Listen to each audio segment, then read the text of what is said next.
नमस्कार दोस्तों, आज हम बात करेंगे भगवान शिव के देवों के देव महादेव के एक ऐसे मंदिर के बारे में जो देखते ही देखते दिन में 2 बार आंखों के सामने से ओझल हो जाता है। जी हाँ, भगवान शिव का एक ऐसा ही मंदिर है जो देखते देखते आंखों के सामने से ओझल हो जाता है, मतलब कि गायब हो जाता है। वैसे तो आप सभी लोग भगवान शिव के कई मंदिरों का दर्शन किए होंगे अभी तक, लेकिन ऐसे मंदिर का दर्शन अपने पूरे जीवन काल में नहीं किए होंगे जो देखते ही देखते दिन में 2 बार आंखों के सामने से ओझल हो जाए। जी हाँ, यह मंदिर गुजरात से बड़ौदा से कुछ ही दूर पर स्थित कावी कंबोई नामक गांव में स्थित है, जिसका नाम है स्तंभेश्वर महादेव मंदिर।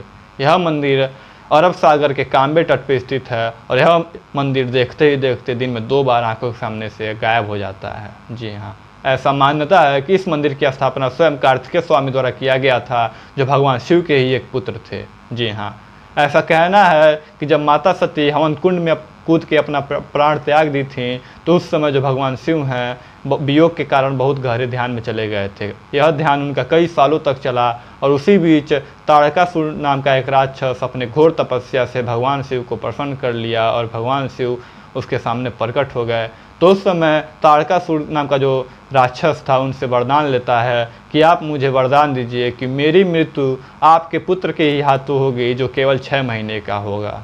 तो हमारे जो देवों के देव महादेव हैं, जो भगवान शिव हैं, वह दयालु तो हैं ही, और तारकासुर को वचन दे देते हैं, वरदान दे देते हैं कि मैं तुम्हें वरदान देता हूँ कि तुम्हारी मृत्यु मेरे पुत्र के हाथों होगी, जो केवल 6 महीने का ही होगा। तो आगे चल के जब भगवान शिव का ध्यान टूटता है तो वह देखते हैं तारकासुर जो है वह पूरे ब्रह्मांड में हाहाकार मचा दिया है, तबाही मचा दिया है। तो उसी समय आगे चल के माता पार्वती का और भगवान शिव का जब विवाह होता है तो उनसे उत्पन्न होते हैं कार्तिकेय, जो केवल 6 महीने के आयु में ही जाके तारकासुर का वध कर देते हैं। लेकिन उन्हें आगे पता चलता है कि जो तारकासुर था वह भगवान शिव का, जो उनके पिता थे, उनका बहुत बड़ा ही भक्त था। तो उनको अपने मन में ग्लानि होने लगती है, तो यह चीज़ सोचते सोचते वह चले जाते हैं नारद भगवान के पास। उन्हें सारी प्रक्रिया बताते हैं, सारी बातें बताते हैं कि मेरे हाथों मेरे पिताजी के एक बहुत बड़े भक्त की मृत्यु हो गई है और मेरे मन में ग्लानि है, तो मैं क्या करूं कि मेरी यह ग्लानि दूर हो जाए। और उस समय नारद भगवान कार्तिकेय स्वामी को बताते हैं कि आप उस स्थान पे एक शिवलिंग की स्थापना करिए जहाँ पे आप तारकासुर का वध किए हैं। तो उसी समय से प्रथा चली आ रही है कि गुजरात का जो स्तंभेश्वर महादेव मंदिर है वह कार्तिकेय स्वामी द्वारा स्वयं स्थापना किया गया था, और जो भी श्रद्धालु इसके दर्शन के लिए जाते हैं उन्हें एक पर्ची दी जाती है, उसके समय लिखा होता है कि कब यह मंदिर जल में विलीन हो जाता है और कब यह दिखने लगता है।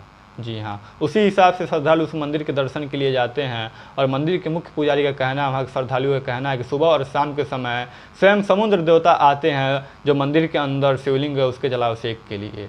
लेकिन वैज्ञानिक तौर पे देखा जाए तो यह कोई चमत्कार नहीं बल्कि एक प्राकृतिक घटना है, क्योंकि सुबह और शाम के समय समुद्र का जल स्तर इतना बढ़ जाता है कि मंदिर जल में विलीन हो जाता है। यह मंदिर जो जल में विलीन हो जाता है, इसी प्रथा के कारण, इसी कहानी के कारण पूरे विश्व में प्रसिद्ध है, और पूरे विश्व से जो भगवान शिव के भक्त हैं इसके दर्शन के लिए आते हैं, काफ़ी बड़ी मात्रा में आते हैं। जी हाँ, तो ऐसी जानकारी पाने के लिए जुड़े रहें हमारे साथ। मेरे चैनल को लाइक करें, सब्सक्राइब करें, कमेंट करें।